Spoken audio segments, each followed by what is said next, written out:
नमामि बुद्धं गुणसागरन्तं नमामि धम्मं सुगतेन देशितं नमामि संघं मुनिराजसावकं।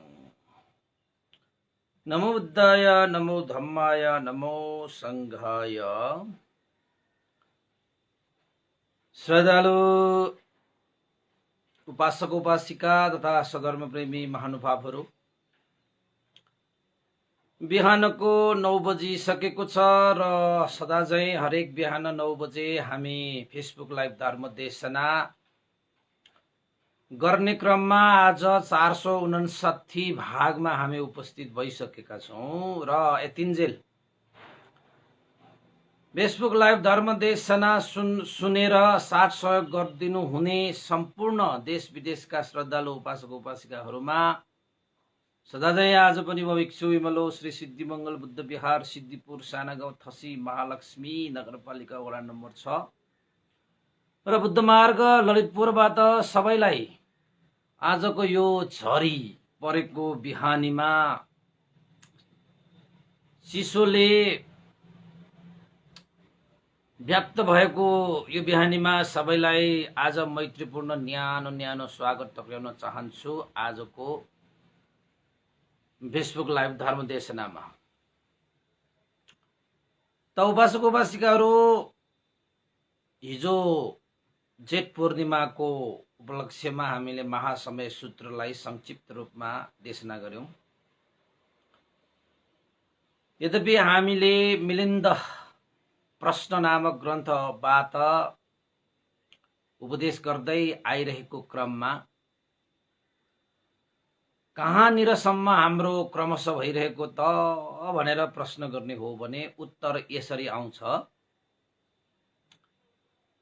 मिलिन्द राजाले नागसेन भन्ते सामुन्ने अनागतमा उत्पन्न हुन सक्ने भ्रमहरूलाई चिर्नको निमित्त, विरोधीहरूद्वारा गरिन सक्ने तर्कहरूलाई काट्नको निमित्त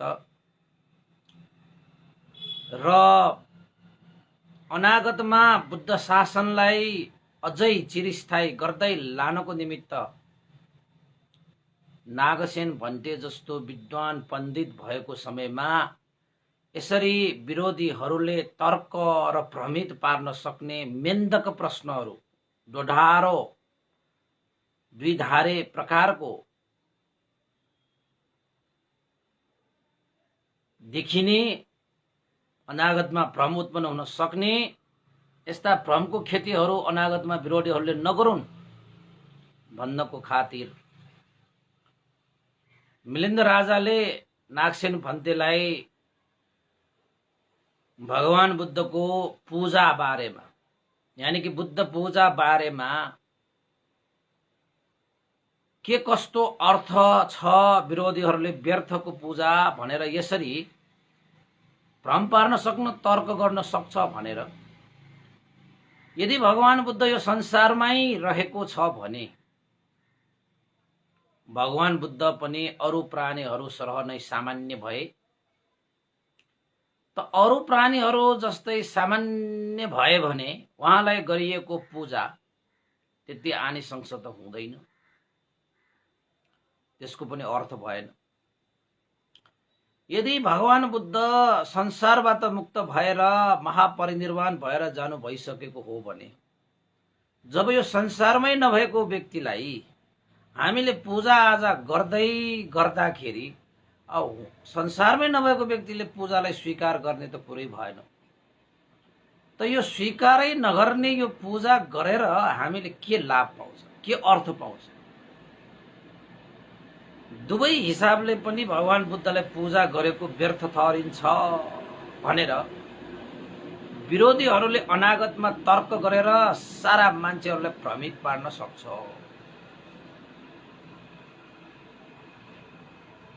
त मनुष्य र देवताहरू त भगवान बुद्धको पूजा गर्दैछन्, अहिले पनि विभिन्न आनिशंस प्राप्त गर्दैछन्। फेरि यो के हो? यो अलिकति दोधारो भयो, विरोधीहरूले तर्क गर्ने ठाउँ भयो, विरोधीहरूले भ्रमित पार्ने ठाउँ भयो। नागसेन भन्ते यो विषयमा पनि प्रकाश पारिदिनु पर्यो। के हो वास्तविकता, के हो? भगवान बुद्ध यो संसारमा हुनुहुन्छ? भगवान बुद्ध त यो संसारबाट मुक्त भएर महापरिनिर्वाण भएर जानु भइसक्यो। महाराज, भगवान बुद्धले कसैले गरेको पूजा स्वीकार गर्ने अस्वीकार गर्ने प्रश्नै उत्तर। त्यस्तो अवस्थामा पुगिसके, स्वीकार र अस्वीकारको अवस्थामा पुगिसकेको भगवान तथागतलाई यो संसारमा छैन, पूजा गर्यो भने फल पाउँछ पाउँदैन भनेर यसमा भ्रमित परिरहनु आवश्यक छैन। जति पनि मान्छेहरू र देवताहरूले चाहिँ भगवान बुद्धको पूजा आजा गरे, ती सबै चाहिँ भगवान बुद्धको शारीरिक धातुहरू अझै पनि यो संसारमा छ।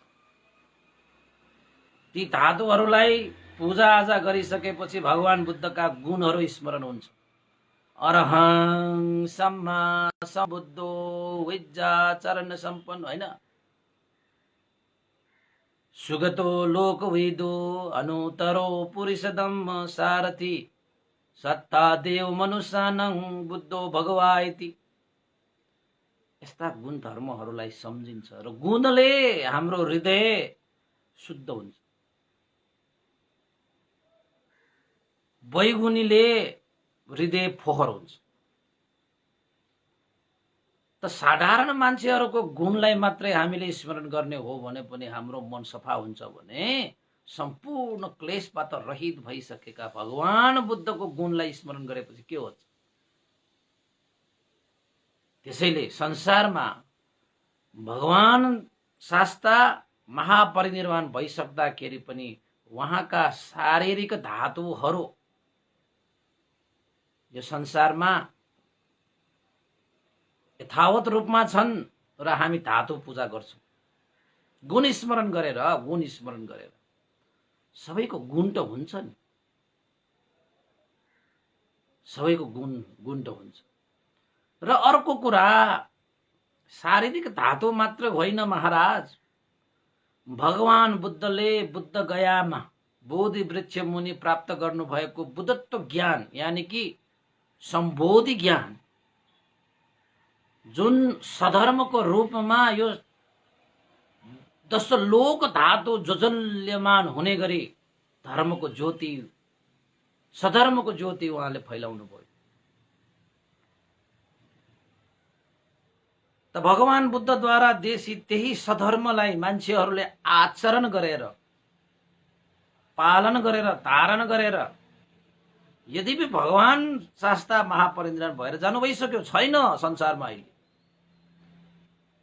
तर उहाँले देशना गर्नु भएको धर्म अहिले पनि जीवितै छन्। उहाँ हुँदाखेरि पनि यही धर्म देशना गर्ने हो, उहाँ नहुँदा पनि यही धर्म त जीवित छ त यहाँ। त्यसैले भगवान बुद्धको गुण स्मरण गरेर, श्रद्धा भाव वृद्धि गरेर,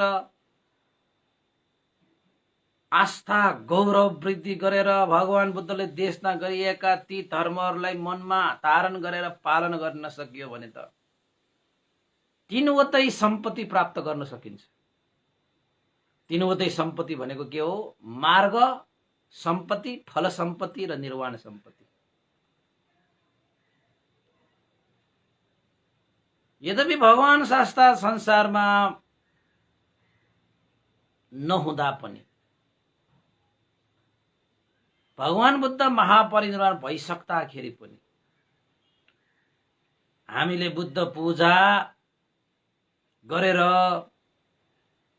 धर्मको आचरण गरेर, गुणलाई स्मरण गरेर जो कोहीले पनि अझै पनि मार्गफल निर्वाण सम्पत्तिलाई प्राप्त गर्न सक्छ। महाराज, भगवान बुद्धको कुरा त उहाँ त कसैले गरेको पूजा स्वीकार गर्ने अस्वीकार गर्ने त्यस्तो अवस्था भन्दा पनि मुक्त भइसकेको व्यक्ति कहाँ हो र महाराज? महापरिनिर्वाण भइसकेपछि मात्रै त्यो अवस्थामा पुग्नु भएको हो र? जब भगवान बुद्धले बोधि वृक्ष मुनि बुद्धत्व ज्ञान लाभ गर्नुभयो त्यही बेला यो संसारमै शरीर काय जीवित रहँदा पनि उसपल भगवान बुद्धले त्यस्तो हो, पूजा स्वीकार गर्ने अस्वीकार गर्नेबाट मुक्त भइसक्नु भएको हो वास्तवमा। त्यसैले यो मानेमा विपक्षीहरूले तर्क गर्दछन् भने, विपक्षीहरूले व्यक्ति कसैलाई चाहिँ यी कुराहरूबाट भ्रमित पार्छन् भने ती विरोधीहरूको तर्क सङ्गत भएन। व्यर्थ तर्क गर्दैछ उनीहरू, असत्यको भ्रम फैलाउँदैछ उनीहरू। महाराज, बुद्ध पूजाबाट महान आनिसंस प्राप्त हुन्छ, महान फलदायी हुन्छ। यद्यपि भगवान बुद्धले त्यो पूजा स्वीकार गर्नु नभए तापनि त्यो पूजाको आनिसंस महान हुन्छ, फलदायी हुन्छ। मार्गफलमा निर्वाणमा पुग्नको निमित्त त्यो पूजा हेतु हुन्छ।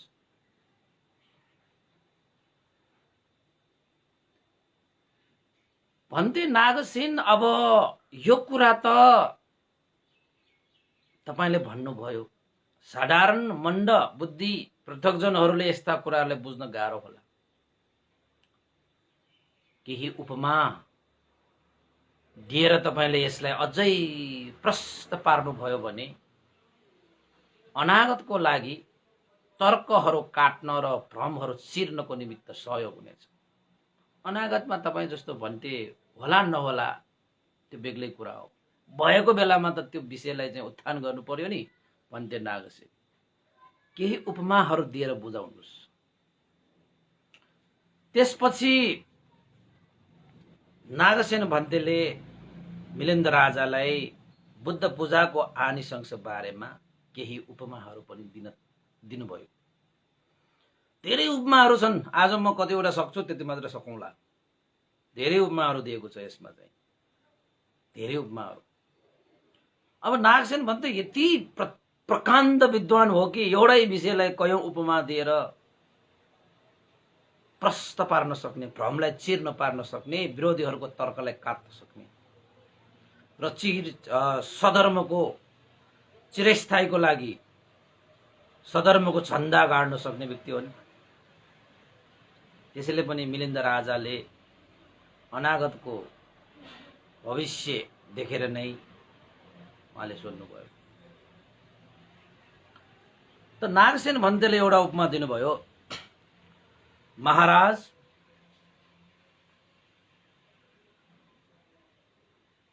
एउटा म तपाईलाई उपमा दिएर प्रश्न पार्न चाहन्छु कि संसारमा डन्टी बलेको आगो, डन्टी बलेको आगो समय अन्तरालमा त्यो आगो निभियो।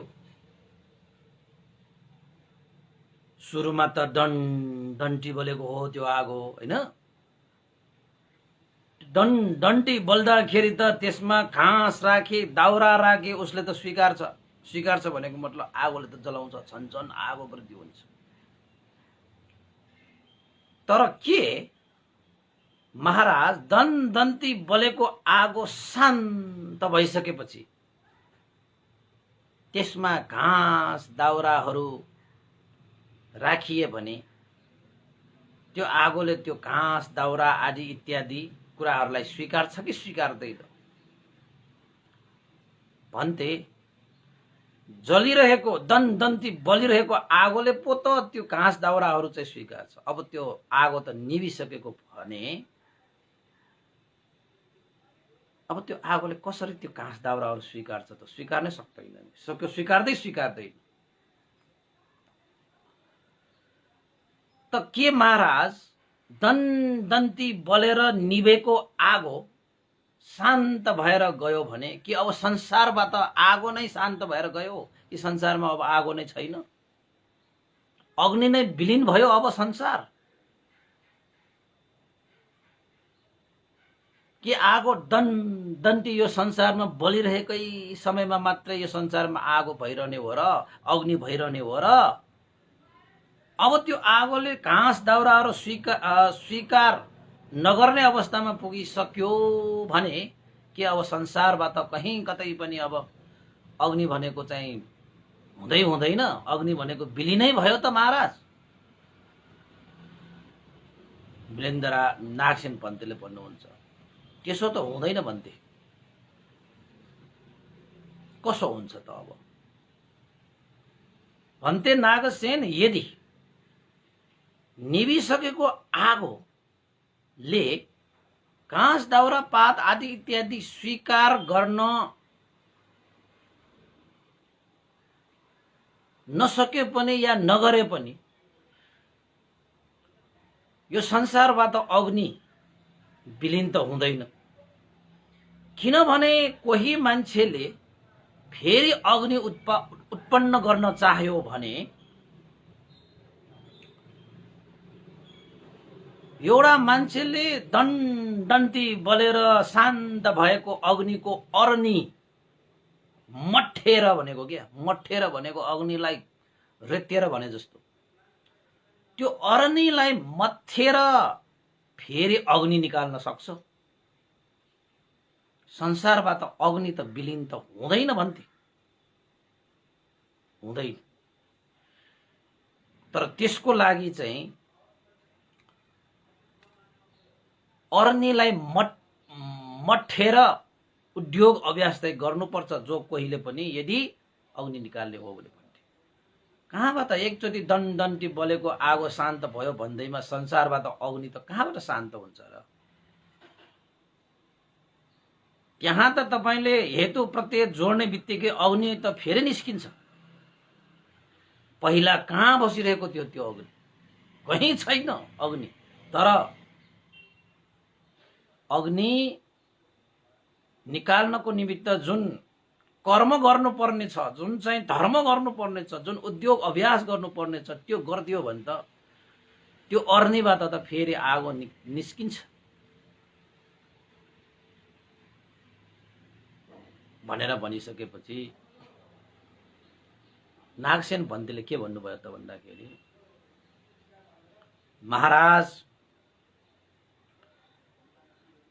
यसरी नै दण्डन्ती बलेको आगो शान्त भइसकेपछि घाँस दाउरा पातहरू उसले स्वीकार्दैन। किन त अग्नि त शान्त भइसक्यो। अब त्यो शान्त भएको अग्निले कुनै पनि दाउरा पात घाँसहरू स्वीकार्ने भन्ने नै हुँदैन, अस्वीकार्ने भन्ने पनि हुँदैन। स्वीकार अस्वीकारबाट पर भइसक्यो त्यो। तर कोही मान्छेलाई आफूलाई अग्नि चाहियो, आगो चाहियो भने त्यो दण्डन्ती बलेर शान्त भएको त्यो अग्निलाई मथेर पुनः अग्नि निकाल्न सक्छ र त्यो आफ्नो आवश्यकता अनुसार त्यो अग्निलाई प्रयोग गरेर जीवनलाई सहज बनाउन सकिन्छ, जीवनलाई आवश्यकता अनुसार ढाल्न सकिन्छ। त्यसरी नै महाराज भगवान शास्ताले 10,000 लोकमा धर्मको ज्योति फिजाउनु भयो। धर्मको ज्योति फिजाउनु आगो दण्डन बले जस्तै भगवान बुद्धले पनि सधर्मको ज्योति प्रचुर मात्रामा 10 लोक धातुसम्म हैन भगवान बुद्धले फिजाउनु भयो। र 80 वर्षको उमेरमा भगवान शास्ता महापरिनिर्वाण हुनुभयो। यसको माने 10 लोक धातुमा धर्मको ज्योति हैन फिजाएर उसपल भगवान बुद्ध यो लोकबाट शान्त अवस्थामा पुग्नुभयो। जसरी अग्नि शान्त भए, यसको मानेमा अग्नि शान्त भयो भनेको माने संसारमा अब अग्नि नै छैन भन्नेको होइन। जसले अग्नि निकाल्न चाहन्छ उसले कर्म गरिदियो भने त्यहाँबाट अग्नि निकाल्न सक्छ। त्यसरी नै भगवान बुद्ध यो 10 लोक धातुमा चाहिँ सधर्मको ज्योति फिजाएर उसपल भगवान बुद्ध निर्वाण धातुमा चाहिँ शान्त अवस्थामा पुग्नुभयो। तर भगवान बुद्धले त्यत्रो जजल्यमान रूपले चाहिँ प्रकाश पार्नु भएको धर्मको ज्योति सधर्मको प्रकाशलाई मनुष्य र देवताहरूले अझै पनि भगवान बुद्धको समयमा जसरी भगवान बुद्धको शिक्षालाई, भगवान बुद्धको धर्मलाई, विनयलाई आचरण गरेर तिनैवटा सम्पत्ति प्राप्त गरेर गए, त्यसरी नै अहिले पनि हामीले पनि भगवान बुद्धद्वारा देशित धर्मलाई हामीले आचरण गर्ने, हैन, भगवान बुद्धद्वारा प्रतिपादित ज्ञान मार्गको अनुसरण गर्ने हो भने अहिले पनि हामीले तिनैवटा सम्पत्ति प्राप्त गर्न सकिन्छ। जसरी अग्नि चाहनेले अग्निलाई मथेर पुनः अग्नि निकाल्दछ, त्यसरी नै हामीले पनि तिनै सम्पत्ति प्राप्त गर्न चाहना राख्नेहरूले भगवान बुद्धले देशना गरिएका धर्मलाई आचरण गरिदिनुपर्छ। बस पुनः आगो डन्टी बाल्न सकिन्छ। त्यसरी नै भगवान बुद्ध महापरिनिर्वाण भएर जाँदा पनि अझै पनि भगवान बुद्धको 10 लोक धातुसम्म धर्मको ज्योति झकमक हुने गरी चाहिँ हामीले चाहिँ फैलाउन सकिन्छ। त्यसैले भन्ते नागसेन, मनुष्य देवताहरूले पूजा गरेको बुद्ध पूजालाई बुद्धले स्वीकार गर्ने नगर्ने अवस्थामा पुगिसक्दाखेरि पनि मनुष्य देवताहरूले पूजा गरिरहेकै हुन्छ र गर्नु पनि पर्छ। त्यसले भगवान बुद्धको धर्मलाई आचरण गर्नमा टेवा मिल्दछ, भगवान बुद्धको सधर्मलाई ग्रहण गर्नेमा टेवा मिल्दछ, जसको कारणले गर्दाखेरि भगवान बुद्धका ती धर्मलाई धारण गर्ने, पालन गर्ने ज्ञान मार्ग, दर्शन मार्ग, मुक्ति मार्ग, त्यो मार्गमा हामीले पाइला चालेको हुन्छ। त्यसैले भगवान बुद्ध महापरिनिर्वाण भइसक्दाखेरि पनि मनुष्य देवताहरूले भगवान बुद्धको शरीर धातुलाई पूजा गरिरहेको हुन्छ, हैन, र भगवान बुद्धले देशना गर्नुभएको धर्मलाई आचरण गरिरहेको हुन्छ। किन त भन्दाखेरि बुद्धकालीन अवस्थामा जस्तै अहिले पनि हामीले यो धर्मको पालन गर्ने हो भने, धारण गर्ने हो भने अझै पनि 10 लोक धातुसम्म, 10,000 लोकसम्म पनि हामीले यो धर्मको ज्योति फैलाउन सकिन्छ। आगो डन्टी बल्नको निमित्त सुरुमा त छिनो मसिनो आगोबाटै त सुरु हुन्छ। घना डढेलो लागेको तपाईको एकैचोटि घना डढेलो डन्टी बलेको त होइन नि, छिनो मसिनो आगोबाट सुरु हुन्छ। त्यही आगो बिस्तारै बिस्तारै फैलिन सक्यो भने डढेलो बन्ने हो। त्यसरी नै हामीले पनि सुरुमा भगवान बुद्धको पूजा गरेर, सुरुमा भगवान बुद्धको एउटा धर्मलाई ग्रहण गरिसकेपछि 84,000 धर्म स्कन्धहरू समेटेर आउँछ। त्यो 84,000 धर्म शब्दको ज्योति 10,000 लोकसम्म पनि पुग्दछ भने यो अर्थमा महाराज विपक्षीहरूले गरेको तर्क व्यर्थ हुन्छ। विरोधीहरूले फिजाएको भ्रम नष्ट हुन्छ। त्यो भ्रमको जाल चकनाचुर हुन्छ। त्यसैले महाराज म यो मानेमा म भन्दैछु कि भगवान बुद्धले हामीले गरेको पूजा स्वीकार नगरे तापनि त्यो पूजाको आनिसंस महान हुन्छ। त्यो पूजाको फल विशाल हुन्छ, गम्भीर हुन्छ। तीनैवटा सम्पत्ति प्राप्त गर्न सक्नको निमित्त त्यो पूजाले आधार दिन्छ, भरोसा दिन्छ। महाराज कहाँबाट बुद्ध पूजाको अर्थ व्यर्थ भयो? कहाँबाट बुद्ध पूजामा भ्रम सृजना भयो?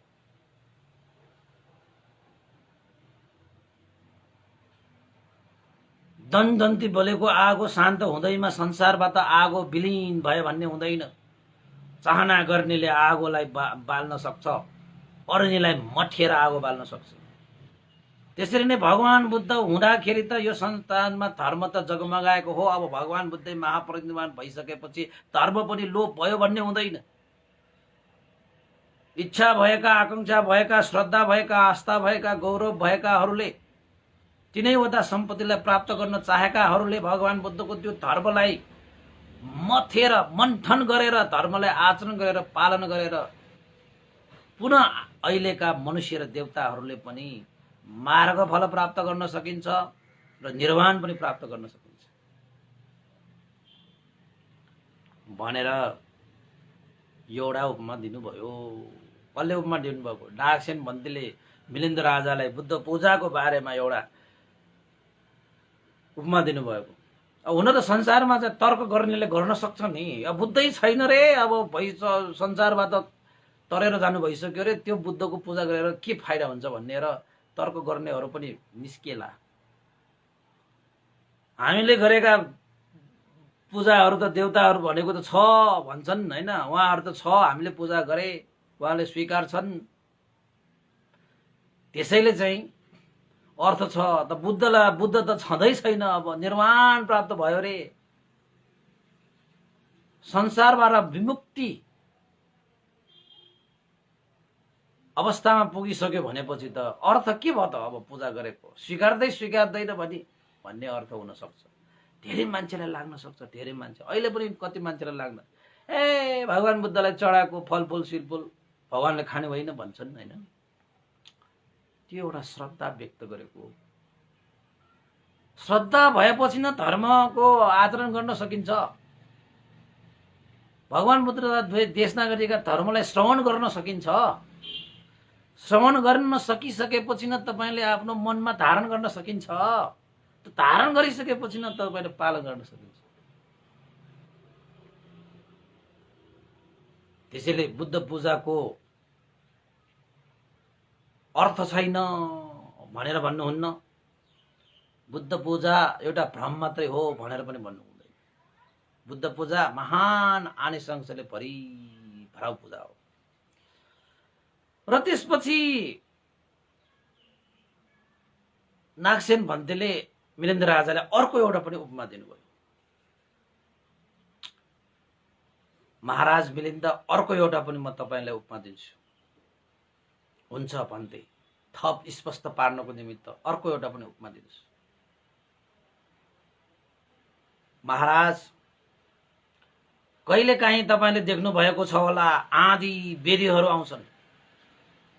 आँधी बेरीमा हावा हुरीहरू यति बेटोडले चल्छ, त्यो सबैले देखेकै कुरा हो। त आँधी बेरी हावा हुरी आइसकेपछि एक न एक दिन त त्यो, एक न एक समय त त्यो आँधी बेरी हावा हुरी त शान्त हुन्छ, शान्तै हुन्छ। हावा पनि छैन, हुरी पनि नै छैन भन्छौँ हामी त। शान्त के त महाराज? घनघोर रूपले आँधी बेरी चढेर हावा हुरी चलेर शान्त भएको अवस्थामा के अब सारा हावा हुरीहरू उडेर बगेर सक्यो त? अब संसारबाट हावा हुरी विहीन भयो त? अब हावा हुरी त बगेर सक्यो, कहाँ गयो?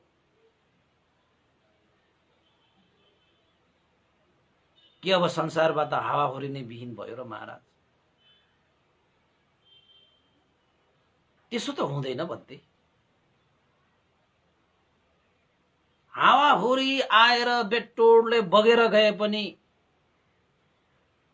हावा हुरी रोकेपछि शान्त अवस्थामा पुगे पनि कोही मान्छेहरूले फेरि हावा उत्पन्न गर्नु पर्यो, हावा चलाउनु पर्यो भने पंखा हम्काउने बित्तिकै, समरलाई चलाउने बित्तिकै हैन, फेरि उसले हावा उत्पन्न गर्न सक्छ।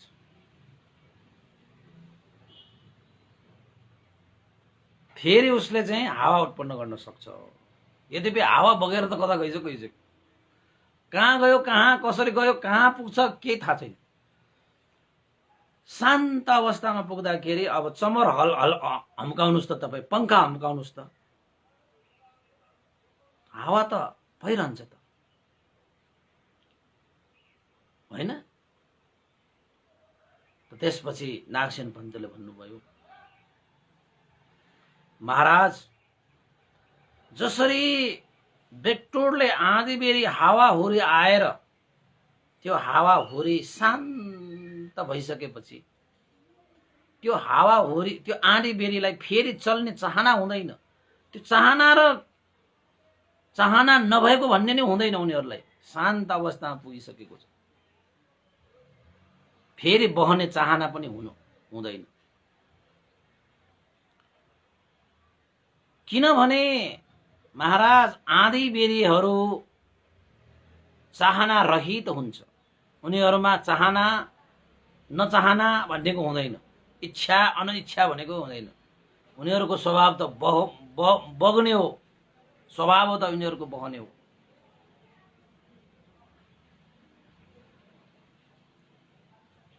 जसरी आँधीबेरीहरू बहेर शान्त भइसकेपछि फेरि बहने चाहना पनि हुँदैन र यो संसारमा हावा वायु विहीन भयो भन्ने पनि हुँदैन। कसैले फेरि हावा चलाउन मन लाग्यो, चाहना गर्यो भने पंखा हम्काएर चमर हम्काएर वायु उत्पन्न गर्न सक्छ, हावा उत्पादन गर्न सक्छ। उत्पादन भन्दाखेरि पनि हावालाई त्यहाँ चलाउन सकिन्छ, हावा विहीन हुँदैन। एकचोटि आँधीबेरी आएर हावा त कता गयो गयो, अब त सक्यो होला हावा, त यत्रो हावा आएर गयो त भनेर चाहिँ हावा कहिले सकिन्छ? आँधीबेरी चाहिँ शान्त भयो भन्दैमा हावा नै यो संसारबाट विहीन भयो र? हुँदैन। त्यसरी नै महाराज स्वीकार नगरिएको पूजा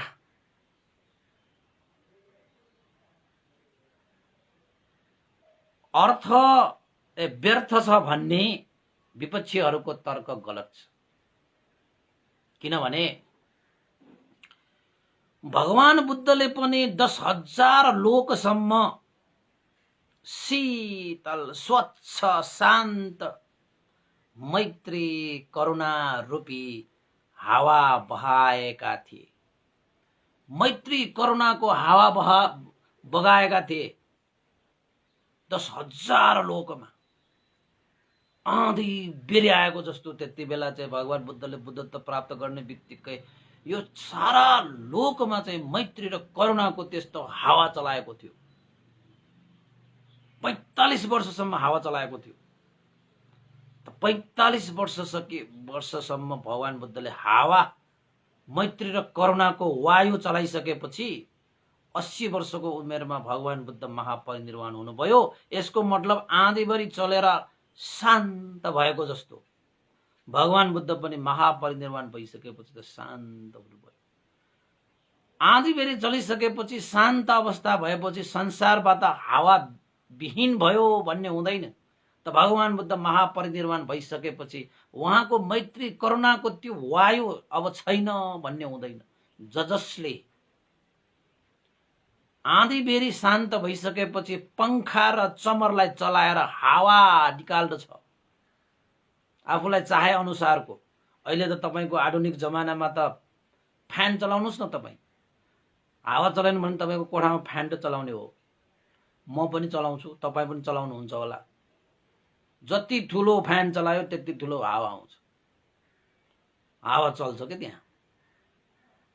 त्यसरी नै भगवान बुद्धले मैत्री करुणाको यस्तो वायु चलाउनु भयो। यो चाहिँ 10,000 लोकसम्म पनि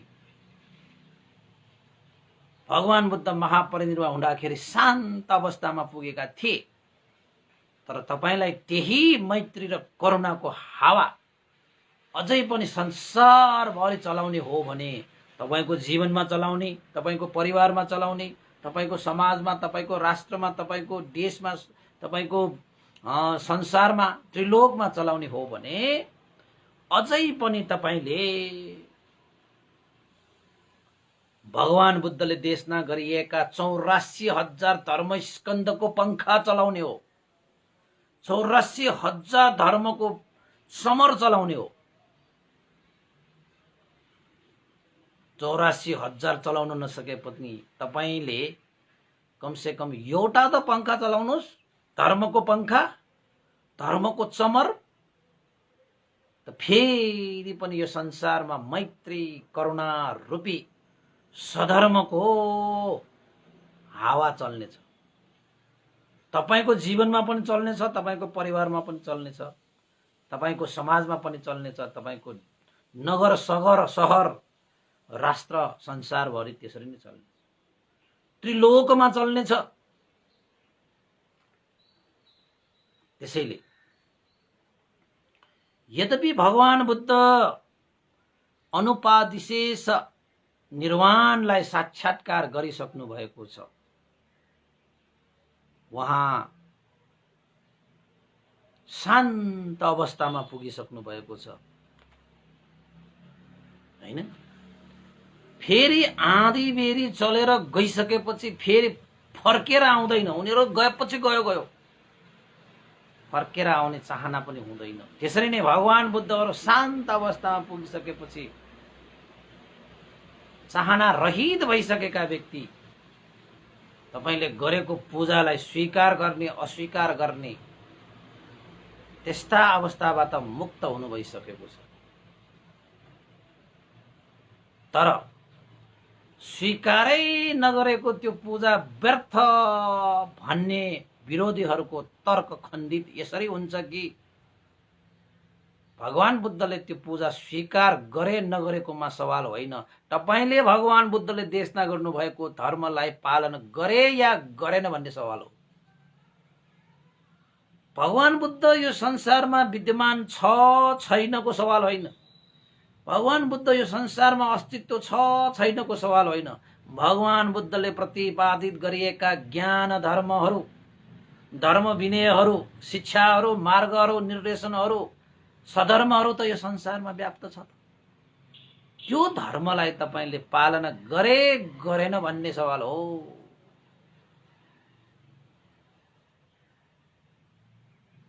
त्यसैले महाराज, जसले चाहना राख्नेले पंखा हम्काएर चमर चलाएर हावा निकाल्न सक्दछ, भगवान बुद्धलाई गरिएको पूजा स्वीकार अस्वीकार गरे गरेन भन्दा पनि तपाईले श्रद्धा आस्था गौरव राखेर भगवान बुद्धलाई पूजा गरे गरेन, उहाँको शरीर धातुलाई तपाईले चाहिँ श्रद्धा राख्नु भयो भएन र उहाँले देशना गर्नु भएको धर्म आचरण गर्नु गरे गरेन भन्ने सवाल हो। यदि तपाईले भगवान बुद्धले मैत्री करुणाको त्यो वायु चलाउनु भएको, हावा चलाउनु भएको, जसको कारणले संसारभरि मैत्री करुणाको कारणले गर्दाखेरि सुख शान्ति वृद्धि भयो, त्यही सुख शान्ति वृद्धि गर्ने हो भने अहिले पनि तपाईले भगवान बुद्धको त्यो धर्मलाई पालन गर्नुभयो, धारण गर्नुभयो भने त्यही सुख शान्ति अहिले पनि प्राप्त हुन्छ। यद्यपि भगवान बुद्ध यो संसारमा छैनन्, उहाँ निर्वाण धर्मलाई साक्षात्कार गरेर शान्त अवस्थामा पुग्नुभयो। तर उहाँको शरीर धातु अझै पनि यो संसारमा छ, त्यसैले पूजा गर्नु आवश्यक छ, पूजा गर्न योग्य छ। उहाँले देशना गर्नु भएको धर्म अहिले पनि यो संसारमा व्याप्त छ, त्यो धर्मलाई अहिले पनि हामीले पालना गर्नु आवश्यक छ, पालना गर्नु योग्य छ। र तपाईं त्यसको प्रतिफल स्वरूप तपाईं तीनैवटा सम्पत्ति प्राप्त गर्न योग्य व्यक्ति हुनुहुन्छ, तीनैवटा सम्पत्तिको अंशियार तपाईं हुनुहुन्छ। त कसरी अस्वीकार स्वीकार नगरिएका बुद्ध पूजाको बुद्ध पूजा व्यर्थ भन्ने विरोधीहरूको तर्क यही विषयले पनि गलत हुन्छ। उनीहरूले कुनै पनि हालतमा भविष्यमा भ्रमको जाल फैलाउन सकिँदैन भनेर नागसेन भन्तेले मिलेन्द्र राजाले दोस्रो नम्बरको उपमा पनि दिनुभयो। कति मजा छ उपासक उपासिका, कति मजा छ। त कोही कोही मान्छेहरू त यही भ्रममा परेर भगवान बुद्धलाई शिर पनि निहुराउँदैन, यो मूर्ति मात्रै हो। त भगवान बुद्ध त तपाईको 10,000 लोकमा तपाईले धर्मको ज्योति फैलाएको, त्यस्ता व्यक्तिहरूको गुण मात्रै सम्झे पनि, यसो शिर मात्र निहुरे पनि तपाईको अभिमान चकनाचुर हुन्छ। अभिमानले मान्छेलाई कहाँ पुर्याउँछ? अभिमानले त मान्छेलाई तहस नहसै बनाइदिन्छ।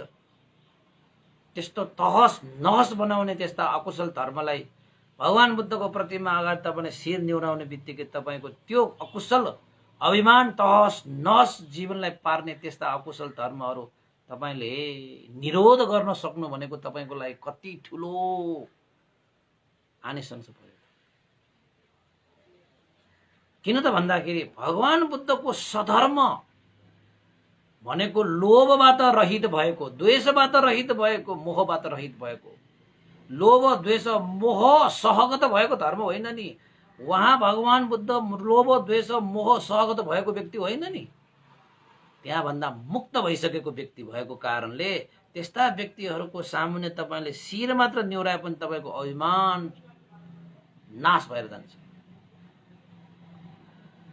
लोभ द्वेष मोह भएको व्यक्तिहरूको अगाडि शिर निहुराएर त हुँदैन। फेरि तपाईले कति त्यस्ता चाहिँ व्यक्तिहरू हैन, देवताहरूदेखि लिएर जो लोभ द्वेष मोह मान अभिमान घमण्ड जाल झेल षड्यन्त्रले व्याप्त छ, त्यस्ताको अगाडि गएर तपाईले शिर निहुराउनु भयो भने तपाईको अभिमान चुर होला त। त्यस्ताको धर्मलाई पालन गरेर तपाईले लोभ द्वेष मोहबाट मुक्त हुनु होला र तपाई? जो आफै लोभ द्वेष मोहबाट मुक्त छैन उसले अरूलाई कसरी बनाउँछ? जो दुःखको खाडलमा खसिरहेको छ उसले चाहिँ अरूलाई दुःखबाट म तिमीलाई मुक्त गर्छु भनेर कसरी त्यो प्रमाण स्वागत हुन्छ? त हामीलाई यसरी नै भ्रमित पारिरहेका छन् सबैले। तर भगवान बुद्धले कहिले पनि तपाईलाई भ्रममा पार्नु भएन। यद्यपि उहाँले सारा संसारलाई उपकार गर्नको निमित्त नै आउनु भएको, मैले भनेको कुरा सही नै हो, मेरो कुरा नै मान भन्न सक्ने व्यक्ति हो। किन त भन्दाखेरि उहाँको हरेक वचन सब सत्य हुन्छ, उहाँको हरेक मार्ग शुद्ध हुन्छ, उहाँको हरेक सम्पत्तिहरू दुःखबाट मुक्त हुन्छ। त्यस्तो व्यक्तिले पनि के भने तपाईलाई कहिले पनि भ्रममा पार्नु भएन। मैले भन्यो भनेर मान्नु पर्दैन। शंका छ सन्देह छ भने आओ हेर अभ्यास गरी, ठीक लाग्छ भने धारण गर, ठीक लाग्दैन भने छोड। कसैलाई कर छैन। त हामी त कस्ता छौं त भन्दाखेरि अभ्यास पनि गर्दैन अनि औंला पनि ठहराउँछ। अभ्यास गरेर हेर न, त्यो औंला ठहराएको त एउटा औंलाले अरूलाई ठहरायो भने तीनटा औंलाले आफूलाई के गरिरहेको हुन्छ? यसो गयो तीनटा औंला त आफूलाई तेर्साएको हुन्छ। त भगवान बुद्धको पूजा आजा सत्कार सम्मान, भगवान बुद्धको सामुन्ने घोडा टेकेर हात जोडेर इति पिसो भगवा अरहं सम्मा सम्बुद्ध भनेर पूजा गरेको त्यसको महान आनिसंस। जसले तपाईलाई यो संसारबाट मुक्त गरिदिने, यो संसारको दुःखबाट सदाको लागि अलग गरिदिन सक्ने 3वटा सम्पत्तिहरू छन्, जसलाई मार्ग सम्पत्ति, फल सम्पत्ति र निर्वाण सम्पत्ति भनेर भनिन्छ र नवलोकोत्तर धर्म पनि भनिन्छ।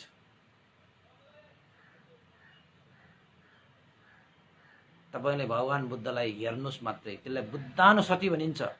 त्यो पनि एक किसिमको ध्यान भावना हो। बुद्धानुस्मृति भनेको बुद्धलाई सम्झिने, बुद्धका गुणहरूलाई तपाईँले बुद्धलाई सम्झिने भनेको बुद्धको अनुहारलाई मात्रै तपाईँले भन्नुभएको होला भन्नु ठान्नु होला।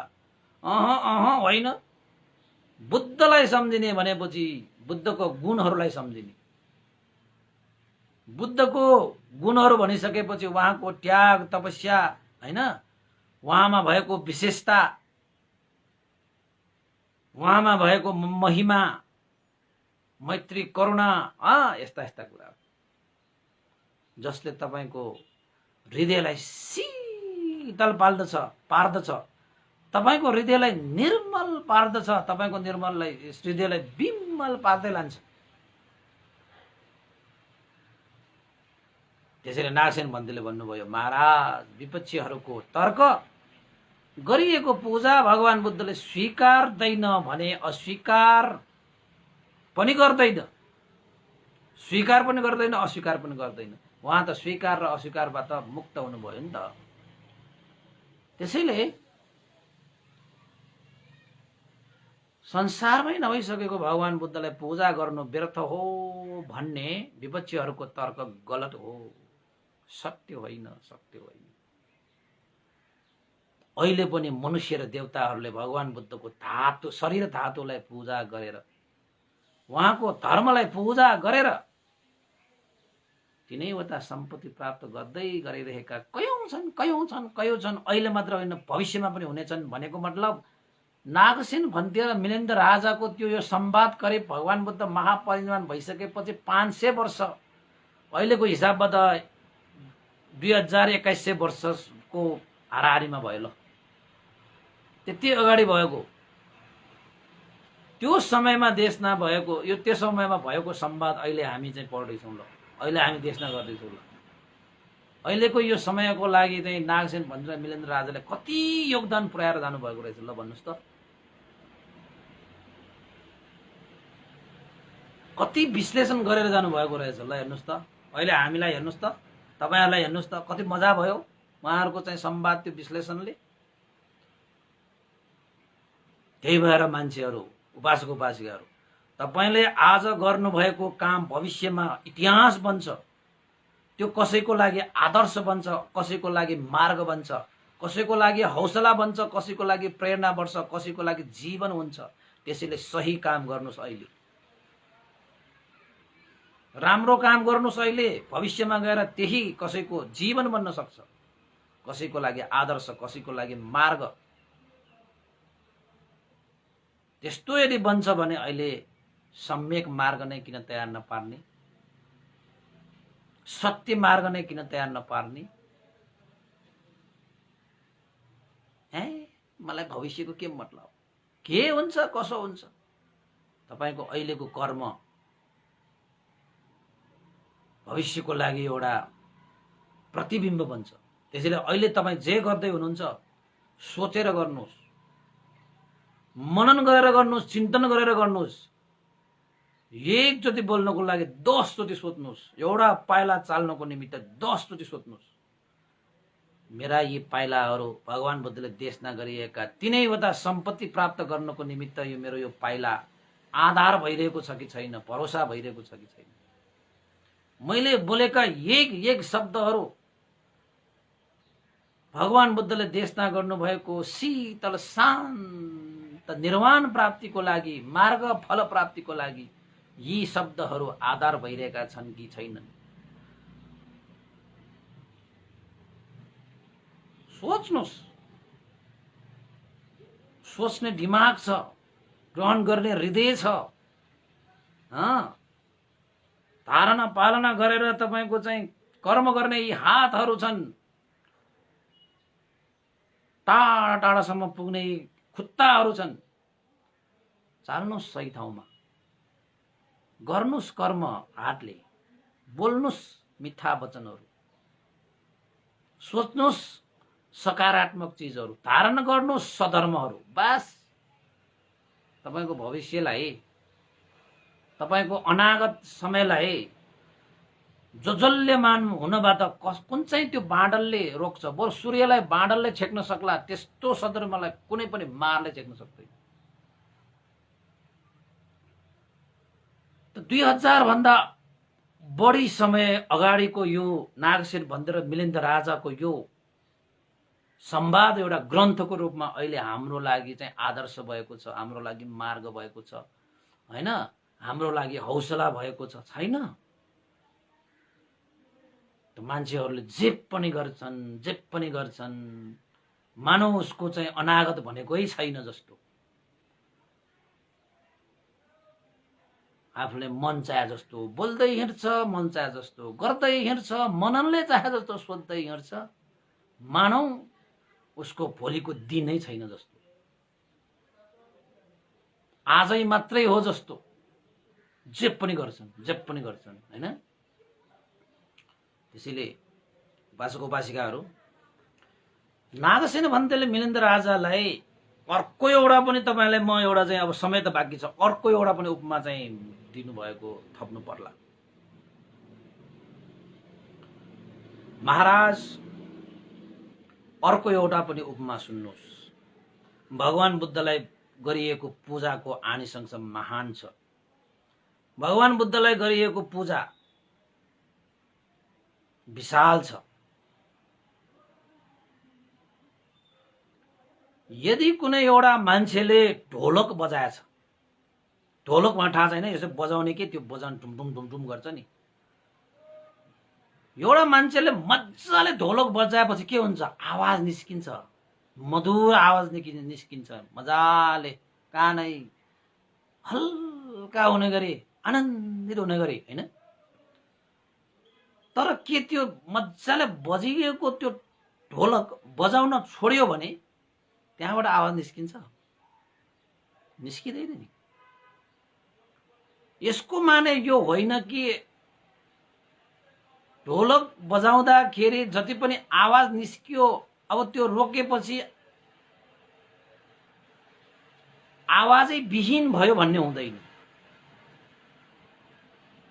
ल एकजना ढोलक बजायो, रोक्यो, आवाज त रोक्यो, यसको मतलब यो होइन कि अब ढोलकबाट आवाजै आउँदैन भन्ने होइन नि, हैन?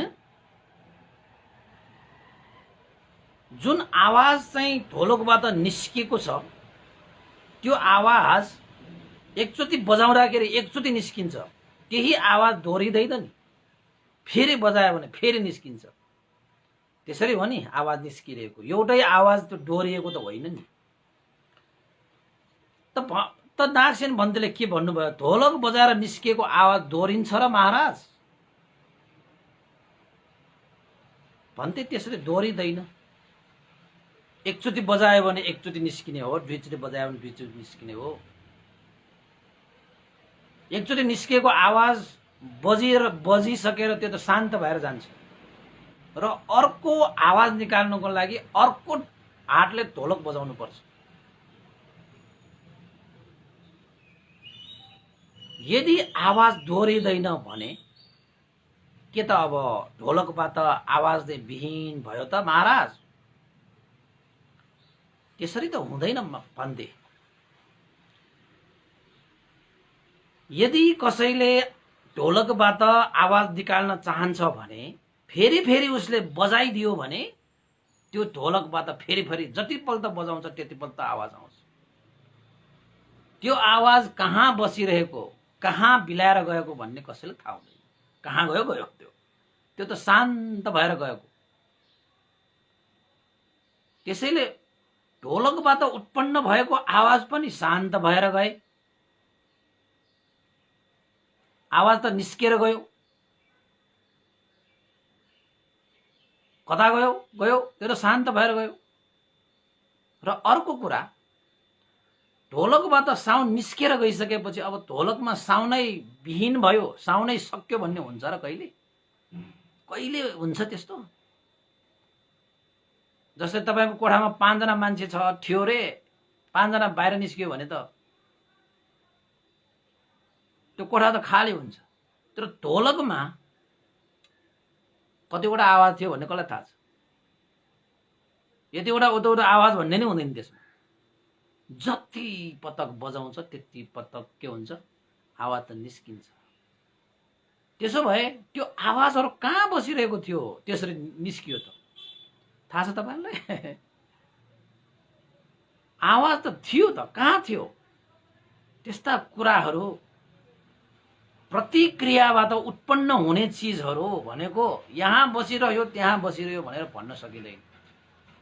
त्यो आवाज भनेको त हेतु प्रत्ययको कारणले उत्पन्न हुने हो नि। ढोलक छ, तपाईको हात छ, ढोलक र हातको टक्करले, ठोकाइले, बजाइले आवाज निस्केको हो नि। त्यो आवाज भनेको यहाँ बसिरहेको त्यहाँ बसिरहेको हुँदै हुँदैन। निर्वाण भन्ने चीज पनि यहाँ छ त्यहाँ छ भन्ने नै हुँदैन। यो हृदयमा तृष्णाबाट हाम्रो चित्त मुक्त हुने बित्तिकै निर्वाण प्राप्त हुन्छ। चित्त र तपाईको नाम धर्म र तपाईको यो तृष्णाबाट अलग भइसकेपछि तपाईले निर्वाण साक्षात्कार गर्ने हो, निर्वाणलाई प्राप्त गर्ने हो नि। कहाँ छ त निर्वाण? मलाई देखाइदिनुहोस् न भन्यो भने कहाँ भन्यो, कहाँ देखाउने? देखाउने भन्ने नै हुँदैन। त्यसलाई त अनुभव गर्नुपर्ने। संसारमा केही यस्ता चीजहरू पनि छन् जसलाई अनुभव गरेर बुझ्नुपर्छ। जतिसुकै पढाए पनि, जतिसुकै सुनाए पनि, जतिसुकै देखाए पनि केही कुराहरू बुझिदैन। त्यसलाई बुझ्नको निमित्त अनुभव गर्नुपर्छ है, अनुभव गर्नुपर्छ। यसको अर्को नाम भनेको निर्वाण हो। त यहाँ नागसेन मिलिन्द राजाले भन्थे ढोलकमा आवाज विहीन भयो भन्ने हुँदैन। चाहने मान्छेले ढोलकलाई बजाएर आफूले चाहे जस्तो आवाज त निकालिरहन सक्छ। यद्यपि त्यो ढोलकमा कति आवाज निस्केर गइसक्यो, शान्त भएर गइसके तापनि त्यो ढोलकमा कहिले पनि आवाज विहीन भनेको हुँदैन। महाराज त्यसरी नै भगवान बुद्धले 45 वर्षसम्म यो संसारमा 10,000 लोकमा शील, समाधि, प्रज्ञा, विमुक्ति र विमुक्ति ज्ञान दर्शन प्रतिपादन गरी जानु भएको छ।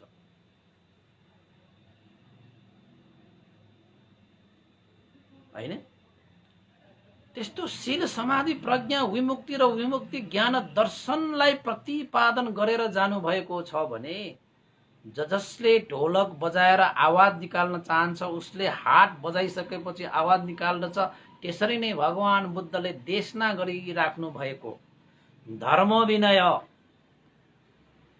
शील, समाधि, प्रज्ञाको शासनमा हामीले शीलले भनेका कर्महरू गर्न थाले, समाधिहरूले गरेका कर्महरू गर्न थाले, प्रज्ञाले भनेका कुराहरूलाई हामीले गर्न थाले, विमुक्ति ज्ञान दर्शनले चाहिँ प्रतिपादित गरिएका विषयहरूलाई हामीले शरीर वचन मनबाट धारण गरे, पालना गरे भनेपछि अझै पनि हामीले जस्तै एउटा मान्छेले चाहना गरेर ढोलक बजाएर ढोलकबाट स्वर निकाल्न सक्छ, त्यसरी नै हामीले पनि शील, समाधि, प्रज्ञाको यो धर्म विनयको शासनमा धर्मको ध्वनि प्रतिपादन गर्न सकिन्छ। कहाँसम्म त भन्दाखेरि बरु तपाईले ढोलक बजाउँदाखेरि एउटा टोलमा मात्रै सुनिएला, तर भगवान बुद्धको त्यो धर्मको ध्वनि यहाँसम्म सुनिन्छ कि 10,000 लोक धातुसम्म पनि सुनिने गरी तपाईले धर्मको ध्वनि बजाउन सक्नुहुन्छ। त्यसरी बजाउन सक्नुहुन्छ धर्ममा। तर त्यसको लागि धर्मको ताल बजाउनु पर्छ, विनयको ताल बजाउनु पर्छ।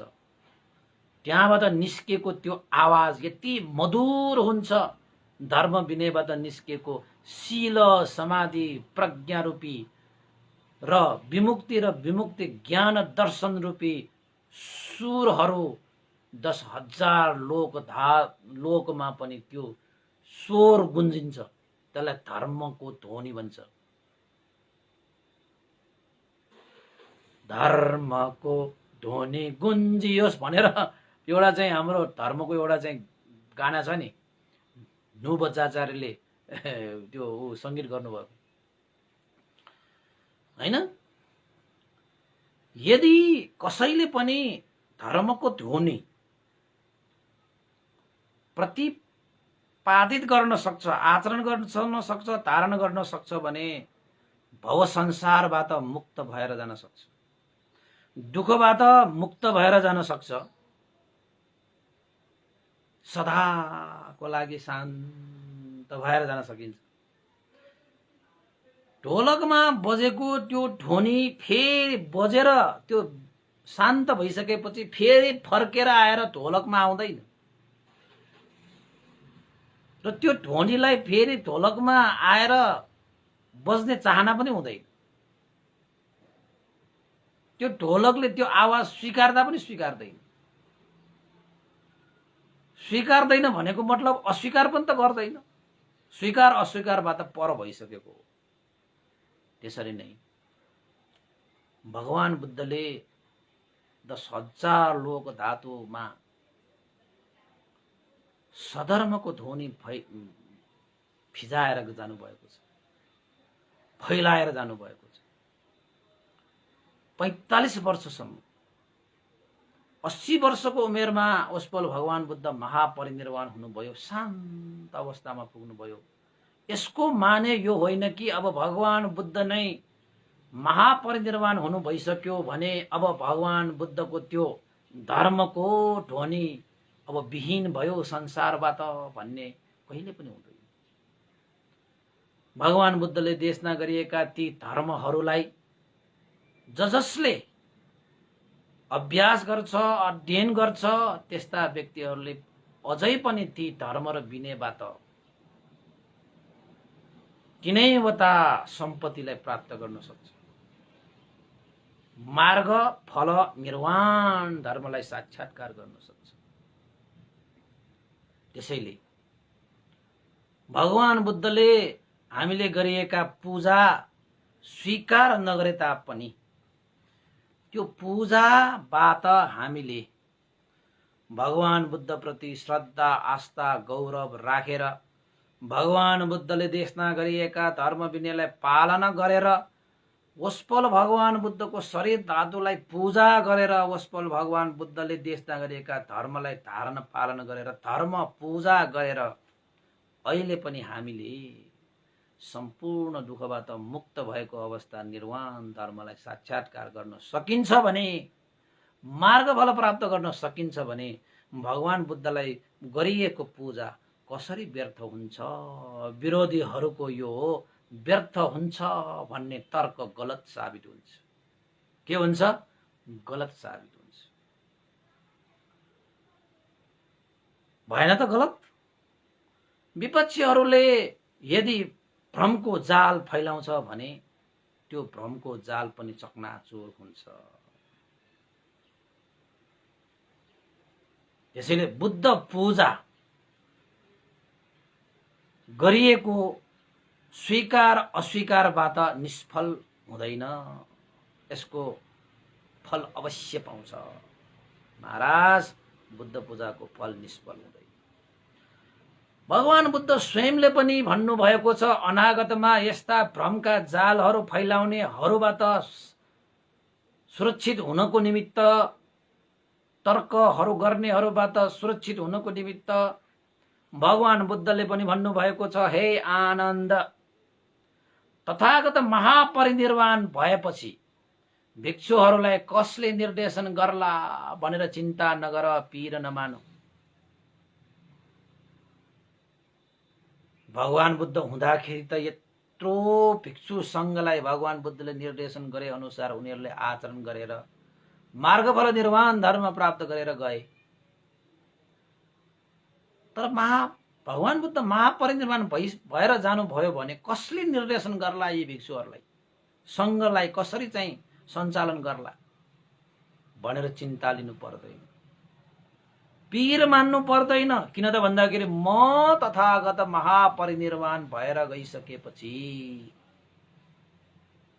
तथागत भगवान बुद्धले प्रतिपादित गरेका धर्म विनयहरू नै तिमीहरूको निर्देशन हुनेछ। त्यही धर्मले ती भिक्षुहरूलाई निर्देशित गरिरहेको हुन्छ अरे। त्यत्रो धर्महरू त्यत्रो विनयहरू प्रकाशित प्रतिपादित भगवान बुद्धले प्रज्ञप्त गर्नुभएको छ। अहिले पनि हामी भिक्षुहरू भगवान बुद्ध छैन, अब भगवान बुद्ध नभएपछि हामी मन लागे जस्तो गर्छौँ भनेर त कुनै भिक्षुले भन्दैन। किन भन्दैन त भन्दाखेरि भगवान बुद्धले त आदि मध्य अन्तसम्म कल्याण हुने गरी उपदेश गर्नुभएको छ। भगवान बुद्ध यो संसारमा हामी जस्तो अस्तित्वमा रूपकाय नै धारण गरेर यो संसारमा नभए तापनि उहाँले प्रतिपादन गर्नुभएको धर्म त छ नि। ती धर्महरूले हामीलाई निर्देशित गरिरहेको हुन्छ नि। यसरी बोल्नुहुन्छ, यसरी बोल्नुहुन्न, यसरी चल्नुहुन्छ, यसरी चल्नुहुन्न, यसरी सोच्नुहुन्छ, यसरी सोच्नुहुन्छ, यो कुशल हो, यो अकुशल हो, यो पाप हो, यो धर्म हो, यो सत्य हो, यो असत्य हो, यो मिथ्या हो, यो सम्यक हो, आहा, यो पुण्य हो, यो पाप हो, यो भवचक्र हो, यो भवचक्रबाट मुक्त हो, यो तृष्णा हो, यो चाहिँ आसक्ति हो, यो तृष्णाबाट मुक्त हो भनेर त भगवान बुद्ध देशना गर्नु भएको छ। त पहिले नै भगवान बुद्ध भए पनि यही देशना गर्ने हो। त्यसको मतलब के हो त? जबसम्म यो संसारमा धर्म छ, भगवान बुद्धद्वारा देशित सधर्मको चिरस्थायी भइरहन्छ, तबसम्म यो संसारमा भगवान बुद्ध नै छ। भगवान बुद्ध नै संसारमा भएको सरह हो नि। त्यसैले त भगवान बुद्धले भन्नुभएको छ, के भन्नुभएको छ? जसले धर्मलाई देख्दछ उसले मलाई देख्दछ। यो धम्मं पश्यति सो मं पश्यति। यो धम्मं पश्यति, जसले धर्मलाई देख्दछ, सो मं पश्यति, उसले सो मलाई देख्दछ भनेको भगवान बुद्धले बुद्धलाई देख्दछ भनेको, तथागतलाई देख्दछ भनेको। त तपाईले धर्मको अभ्यास गर्नुभयो भने तपाईको लागि त बुद्ध त छ त। त्यसैले ढोलक साउन्ड निकाल्न चाहनेले ढोलक बजाएर साउन्ड निकाले जस्तै तपाईले पनि धर्मको पालन गरेर बुद्धलाई फेरि जीवित गर्न सक्नुहुन्छ। कहाँ? आफ्नो हृदयमा हृदयमा हृदयमा। आँधी बेरी चलेर शान्त भइसक्दाखेरि पनि हावा चाहिने मान्छेले पंखा हम्काएर चमर हम्काएर हावा चलाए जस्तै भगवान बुद्ध महापरिनिर्वाण भएर शान्त भएर गइसक्दाखेरि पनि भगवान बुद्धले देशनागरीका धर्मलाई धारण पालन गरेर तपाईले भगवान बुद्धलाई चाहिँ फेरि तपाईले चाहिँ पाउनुहुन्छ। कहाँ पाउनुहुन्छ? हृदयमा हृदयमा हृदयमा पाउनुहुन्छ। आफूले अनुभव गर्नुपर्ने विषय हो। आगो डन्टी बलेर शान्त भइसक्दाखेरि संसारबाट आगो विहीन भए भन्ने हुँदैन। चाहना गर्ने मान्छेले अग्निलाई मथेर अग्नि निकाल्न सक्छ, अग्नि उत्पादन गर्न सक्छ। त्यसरी नै भगवान बुद्धले धर्मको अग्नि जजल्यमान दीप जलाएर जानुभयो। त्यो अग्नि चप्प निभाए तापनि यो संसारबाट अग्नि विलीन भयो भन्ने हुँदैन। चाहना गर्नेले अग्निलाई मथेर आगो निकाले जस्तै हामीले पनि भगवान बुद्धको धर्मलाई अभ्यास गरेर भगवान बुद्धलाई हामीले प्राप्त गर्न सकिन्छ। कहाँ प्राप्त गर्ने? हृदयमा हृदयमा हृदयमा। त्यसैले जसले धर्मलाई देख्छ उसले बुद्धलाई देख्छ, जसले धर्मलाई प्राप्त गर्छ उसले बुद्धलाई प्राप्त गर्छ, जसले धर्मलाई बुझ्दछ उसले बुद्धलाई बुझ्दछ, जसले धर्मको मार्ग हिँड्दछ उसले बुद्धको मार्ग हिँड्छ, जसले धर्मको लक्ष्य प्राप्त गर्छ उसले बुद्धको लक्ष्य प्राप्त गर्छ। निर्वाण भन्छ त्यसलाई, निर्वाण। यसरी भगवान बुद्धले पनि उद्गार व्यक्त गर्नु भएको छ। महाराज, कसरी बुद्ध पूजा निष्फल हुन्छ, कसरी बुद्ध पूजा व्यर्थ हुन्छ, कसरी बुद्ध पूजा भ्रम हुन्छ? विरोधीहरूले तर्क गरेको त्यो गलत हो। त्यसकारण महाराज बुद्ध पूजाको आनिशंस महान छ, बुद्ध पूजाको फल महान छ। विरोधीहरूको तर्क निरर्थक हुन्छ, विरोधीहरूको तर्क गलत हुन्छ। विरोधीहरूले त्यसरी तर्क गर्छ भने त्यो असत्य हुन्छ, त्यो अनुचित हुन्छ। त्यसरी तर्क गर्न, त्यसरी चाहिँ भगवान बुद्धको पूजामा त्यसरी भ्रमित पार्ने तर्कहरू गर्नु भनेको अनाहकमा दुःख निम्त्याउनु हो, नर्कगामी हुनु हो।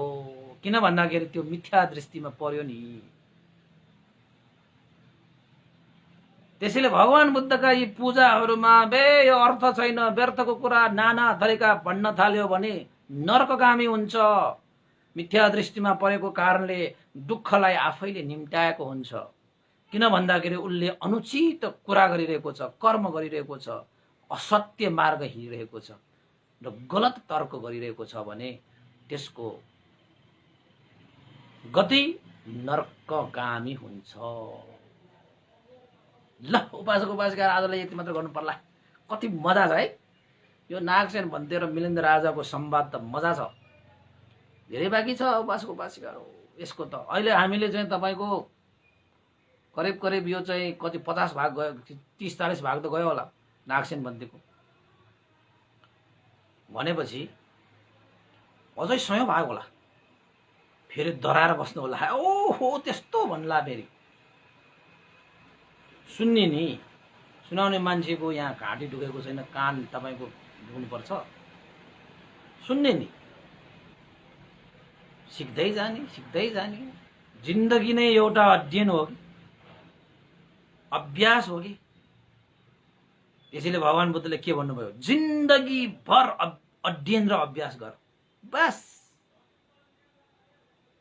यो मानेमा मैले भनेको जीवन एउटा अध्ययन र अभ्यास हो। अध्ययन गर्दै जानुस् जीवनमा, तपाई अध्ययन गर्दै जानुस्। तपाईले झन्झनै झन्झनै झन्झनै झन्झनै झन्झनै विभिन्न कुराहरू चाहिँ तपाईले चाहिँ थप्दै जानुस्, गहिरिएर जानुस्। नयाँ नयाँ चीजहरू चाहिँ तपाईले पाउँदै जानुहुन्छ। अभ्यास गर्दै जानुस्। तपाईले नयाँ नयाँ चीजहरू जति अभ्यास गर्नुहुन्छ त्यति त्यति तपाईले चाहिँ प्राप्त गर्दै जानुहुन्छ।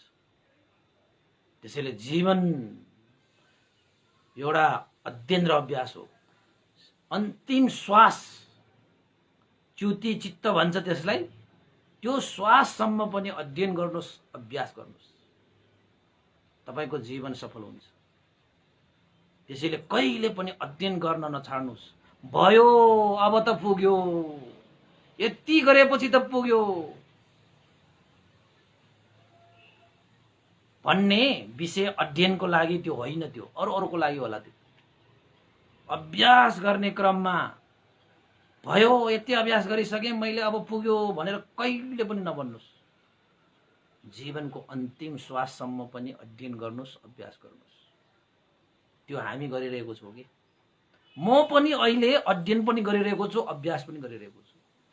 र मेरो कर्तव्य धर्म तपाईहरुलाई चाहिँ देशना पनि गरिरहेको, त्यो कर्तव्य धर्ममा पर्छ हैन।